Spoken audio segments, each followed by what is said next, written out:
ಮುಂಚೆ ಆ ಥರ ಇತ್ತ ಪ್ರಯತ್ನ ಮಾಡಿರೋ ಅಥವಾ ಸಡನ್ ಶಾಕ್ ಫ್ಯಾಮಿಲಿದು ಏನಿಲ್ಲ, ಅವನಿಗೆ ಮಕ್ಕಳಾಗಿರಲಿಲ್ಲ, ಅದೊಂದು ಸ್ವಲ್ಪ ಕೊರಗಿತ್ತು.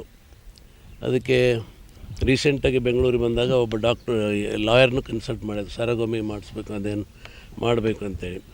ಆಮೇಲೆ ಅವರು ಲಾಯರ್ ನನಗೆ ನನ್ನ ಮಗಳಿಗೆ ಮಾತಾಡಿದರು, ನೀವು ಕೋರ್ಟಿಗೆ ಬಂದು ಹೇಳಬೇಕಾಗತ್ತೆ. ಆಯಿತು ಅಂತ ಹೇಳಿದರು.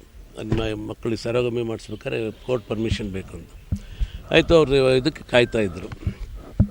ಅದೊಂದು ಬಿಟ್ಟರೆ ಸ್ವಲ್ಪ ವಾಸ್ ಅಡಿಕ್ಟೆಡ್ ಫಾರ್ ಡ್ರಿಂಕ್ಸ್. ಅದು ಸ್ವಲ್ಪ ಒನ್ ಟೈಮ್ ಫ್ಯಾಟಿ ಲಿವರ್ ಆಗಿತ್ತು. ಆದಮೇಲೆ ನಾನು ಬೆಂಗಳೂರಲ್ಲಿ ಕರ್ಕೊಂಡೋಗಿ 2 ತಿಂಗಳು ಕಾಡಂಬ ಅಂತ ಒಂದು ಡಿ ಅಡಿಕ್ಷನ್ ಸೆಂಟ್ರ್ ಇದೆ, ಅಲ್ಲಿ 2 ತಿಂಗಳು ಅವ್ರಿಗೆ ಟ್ರೀಟ್ಮೆಂಟ್ ಮಾಡಿದ್ವಿ. ಅಲ್ಲಿಂದ ಬಂದಮೇಲೆ ಚೆನ್ನಾಗಿದ್ದು ಒಳ್ಳೆಯ ಫಿಸಿಕ್ಕು ಇದಾಯಿತು. ಬಿಡಪ್ಪ ಒಳ್ಳೇದಾಯಿತು ಅಂತ ನಾವು ಇದು ಮಾಡಿದ್ವಿ.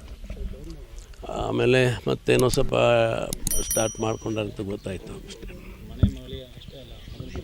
ಮಗ ಇದ್ದಂಗೆ ಇದು ಅವನೇ ನಂದೆಲ್ಲ ಸಂಪೂರ್ಣ ಜವಾಬ್ದಾರಿ. ಎಂಟೈರ್ ಲ್ಯಾಂಡ್ ಇರ್ಬೋದು, ಪಾಲಿಟಿಕ್ಸ್ ಇರ್ಬೋದು, ಎಲ್ಲ ಅವರೇ ನೋಡ್ತಾಯಿದ್ರು.